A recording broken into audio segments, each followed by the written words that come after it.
नमस्कार, मैं doctor Abhinav. Politics of Haryana के पार्ट 44 में हम बात करेंगे। एग्जिट पोल जो आए थे उस संदर्भ में हम बात करेंगे, क्योंकि जो 8 तारीख को यानी कल घोषित हुआ वो बिल्कुल ही विपरीत हुआ। और इससे पहले जो अगर हम 3 लोकसभा चुनाव देखें, इसमें एग्जिट पोल जो हैं बिल्कुल सटीक नज़र आए, आसपास नज़र आए। लेकिन अभी जो हरियाणा में 5 सर्वे जो एजेंसी हैं, उनका जो सर्वे रिसर्च, लोगों से बातचीत, रुझान, आंकड़े, एज, जाति, ध्रुवीकरण, सेंसस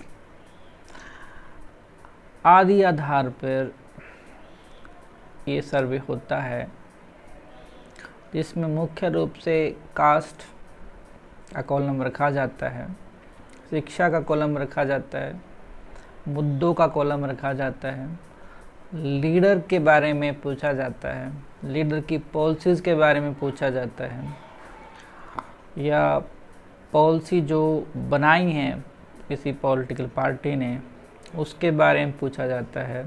यानी कि फीडबैक लिया जाता है पब्लिक से, जिस स्टेट में इलेक्शन होता है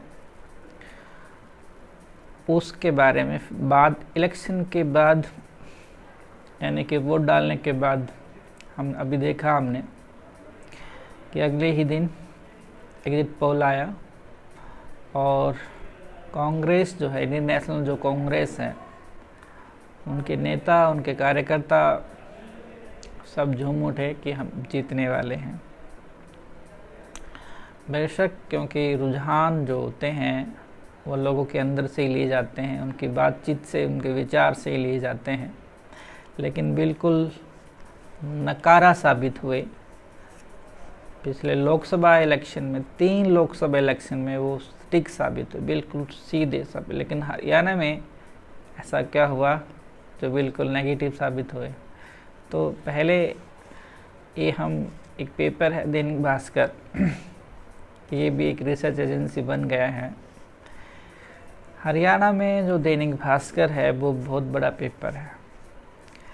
दैनिक भास्कर हरियाणा में ही नहीं, उत्तर भारत में, यानी कि जो 8 डिस्ट्रिक्ट हैं उत्तर हिंदी भाषी स्टेट, उनमें सबसे बड़ा अखबारों में से एक है। यानी कि बड़ा, सबसे बड़ा पढ़ा जाने वाला अखबार है, और लिखता भी है कि भाई हम सत्य के साथ हैं, नो नेगेटिव न्यूज़। अच्छी बात है, आंकड़े भी अच्छे जुटाता है। लेकिन यहाँ फेल हो गया है।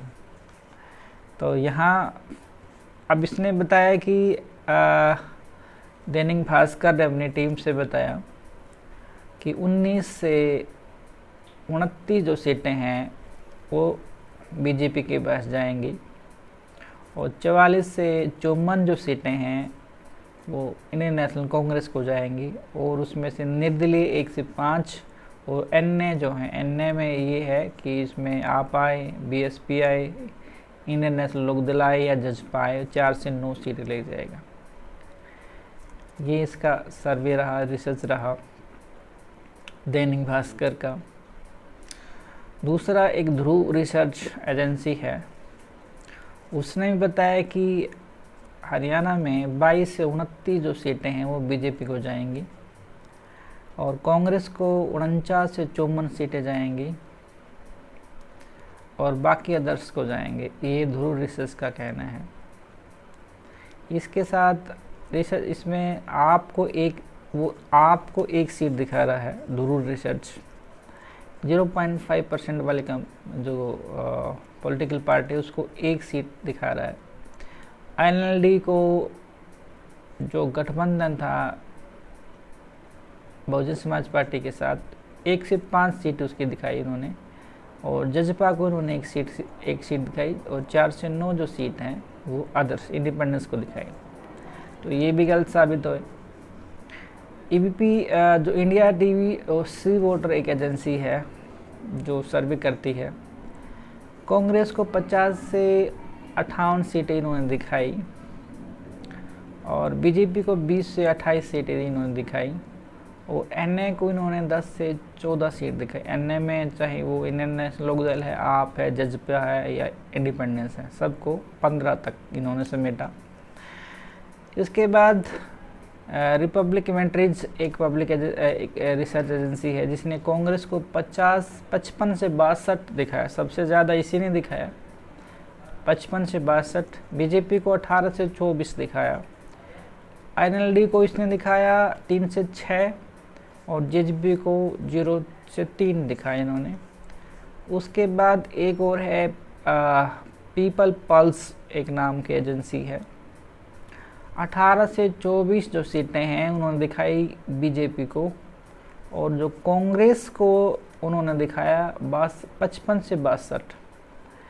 यानी कि जो रिपब्लिक इन्वेंटरीज ने जो 55 से 62 दिखाया, वहीं इन्होंने 55 से 62 जो है कांग्रेस को दिखाया। बीजेपी को 18 से 24 सीट के आसपास, 28 से 29 से ऊपर जो नहीं, 18 से नीचे भी नहीं, 29 से ऊपर नहीं, यानी कि सभी एजेंसी ने यही दिखाया। और इसी ने पब्लिक जो पीपल पल्स है इसने भी ये दिखाया 55 से 62 कांग्रेस को दिखाया, और जजपा को 0 से 3 दिखाया, आईएनएलडी को 3 से 6 दिखाया, और आपको इन्होंने 0 दिखाया, आदर्श को 2 से 5 दिखाया।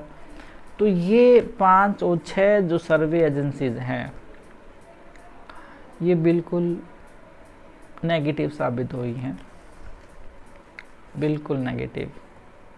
मैं ये नहीं कह रहा कि कांग्रेस की सरकार नहीं आई, बीजेपी की आगे, ऐसे नहीं है। मैं आंकड़ों की बात बता रहा हूँ, क्योंकि एजेंसी बहुत ज़्यादा पैसा खर्च करती हैं, बहुत ज़्यादा टीम वर्क होता है, दिन रात मेहनत करते हैं, गांव-गांव में, गली गली में, नुक्कड़ मोहल्लों में बातचीत करते हैं, सर्वे करते हैं, कॉलम भरवाते हैं, तो उसका एक आउटपुट निकलता है, परसेंटेज निकलती है कि कौन क्या कह रहा है। इस आधार पे मैं कह रहा हूँ कि इतनी बड़ी मेहनत के बाद जो इनका जो रिसर्च है वो फेल हो गया है। मैं इसकी बात कर रहा हूँ। सरकार बीजेपी की आ गई है, 3rd टाइम हैट्रिक है, बधाई, उनके थिंक टैंक को बधाई, उनके कार्यकर्ताओं को बधाई। लेकिन बात यहाँ ये है कि ये फेल क्यों हो गया, इम्पोर्टेंट ये बात है। दूसरा, अब इनकी एवज में अगर हम ये देखें कि भाजपा ने 48 सीटें जीती हैं, और प्रतिशत बढ़ा और सीटें भी बढ़ी। 19 में 40 सीटें बढ़ी थी और अभी 8 सीटें बढ़ गई हैं। कांग्रेस ने 19 में 30 सीटें जीती थी और 7 सीटें बढ़ गई, 37 हो गई हैं। इंडियन नेशनल लोकदल ने 19 में 1 सीट जीती थी और यहाँ 2 सीटें जीत ली हैं। 2 सीटें तब जीती हैं जब उसका 2 पार्टियों के साथ गठबंधन था, एक हरियाणा लोकहित पार्टी गोपाल कांडा की और दूसरी बहुजन समाज पार्टी। 2 सीटें, इसमें जो जजपा है, जजपा को कोई सीट नहीं मिली, -10 पॉइंट उनको परसेंटेज मिला है। यानी कि कहाँ 19 में 10 सीटें थी, 10 सीटों के साथ 14.9% उसका वोट बैंक था, लेकिन यहाँ पे जो ये दिखा रहे हैं, यहाँ पे 0.10% जो माइनस है वो परसेंटेज है इनका। और यहाँ पे जो एनए हैं उनका 3 सीटें हैं, 5 सीटें इसमें माइनस हो गई हैं। तो बड़ी बात ये है कि जो रिसर्च एजेंसी हैं वो किस तरह से फेल हो गई हैं। इसका आधार क्या है और क्या नहीं है, मैं ये समझता हूँ कि पब्लिक बताना नहीं चाहती है किसके साथ जा रही है। 2 मन होते हैं, जैसे हम वोट डालते हैं, बहुत सारे सिंबल आते हैं, बाहर का मन कुछ दूसरा होता है, लेकिन सिंबल के सामने दूसरा मन चेंज हो सकता है। लेकिन कुछ मन ऐसा होता है कि डायरेक्ट हिट करना है लेकिन बताना नहीं है। लेकिन कुछ ये भी है कि भाई अगर आप जिधर जाओगे वहाँ बताना भी हो सकता है कि नहीं बताना है। तो 2 या 3 जो मन है वो सबसे इम्पोर्टेंट है। तो सर्वे जो रिसर्च हैं उनका बहुत ज़्यादा जो वर्क है वो बेकार नहीं गया है, लेकिन यहाँ पे बेकार चला गया है क्योंकि काउंटिंग में बिल्कुल विपरीत आया है। लेकिन हम इसको झूठा नहीं कह सकते हैं कि वो झूठा था, कि रिसर्च कभी झूठी नहीं हो सकती है। अगर रिसर्च पे अगर आप क्वेश्चन करते हैं ठीक है, हो सकता है आपका, लेकिन आपको उसी एरिया में वो रिसर्च करनी पड़ेगी, तभी आप कह सकते हो वो झूठा है। क्योंकि रिसर्च तभी झूठी हो सकती है जब व्यक्ति के 2 मन हैं, लेकिन व्यक्ति के 2 मन नहीं थे, एक ही मन था कि बदलाव। सर्वे एजेंसी कह रही हैं बदलाव, रुझान कह रहे हैं बदलाव, लेकिन जो रिजल्ट आया वो बदलाव नहीं था, वो चौंकाना वाला रिजल्ट है। नो डाउट एक हैट्रिक है भारतीय जनता पार्टी की, कार्यकर्ताओं की, मुख्यमंत्री की, पूर्व मुख्यमंत्री की, प्रधान सेवक की मेहनत है। लेकिन बड़ी बात ये है कि आप भरोसा किस पे करते हैं। रिसर्च एजेंसी पे करोगे जिन्होंने डाटा दिया। यही रिसर्च एजेंसी जो हैं वो महाराष्ट्र में इलेक्शन, अभी महाराष्ट्र में इलेक्शन लेके आए हैं, आएंगे। अब महाराष्ट्र में इलेक्शन है, झारखंड में इलेक्शन है, और आपने जम्मू कश्मीर में देखा ठीक के आसपास बैठा लेकिन चेंज नहीं हुआ। आप उस बात को समझिए कि किस तरह से चीज़ें आपके दायरे में हैं लेकिन आपके दायरे से बाहर भी हैं, कब हो जाएं वो काउंटिंग ने बता दिया है।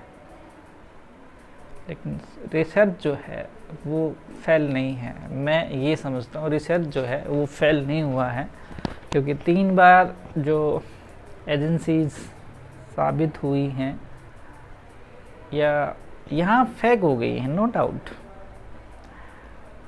तो क्यों हो गई हैं ये बड़ा एक सवाल है हमारे जहन में, कि सब एक हवा कांग्रेस की थी लेकिन बीजेपी बन गई। इसको थिंक टैंक के रूप में हम समझ सकते हैं कि लोग क्या सोचते हैं और क्या कर जाते हैं। इसको साइलेंट मोड हम कह सकते हैं। तो आप भी सोचिए कि कितनी बड़ी मेहनत रिसर्च पे लगी और यहाँ वो फेक साबित हुई। लेकिन महाराष्ट्र में क्या फेक साबित होगी, क्या सच साबित होगी? झारखंड में क्या फेक साबित होगी या सच साबित होगी? दिल्ली में भी इलेक्शन है, कुछ महीनों में, 1-2 महीनों में दिल्ली में भी इलेक्शन है, क्या वहाँ फेक साबित होगी? क्या रुझान ही जीत दिलाएंगे? ये हमें सोचना होगा इस बारे में। तो फिलहाल सब कुछ होते हुए भी हम इस निष्कर्ष पर पहुँचते हैं कि रुझान जो हैं, एग्जिट पोल जो हैं, वो फेक साबित हुए हैं। आपने मुझे सुना, समय दिया, इसके लिए आपका बहुत बहुत शुक्रिया।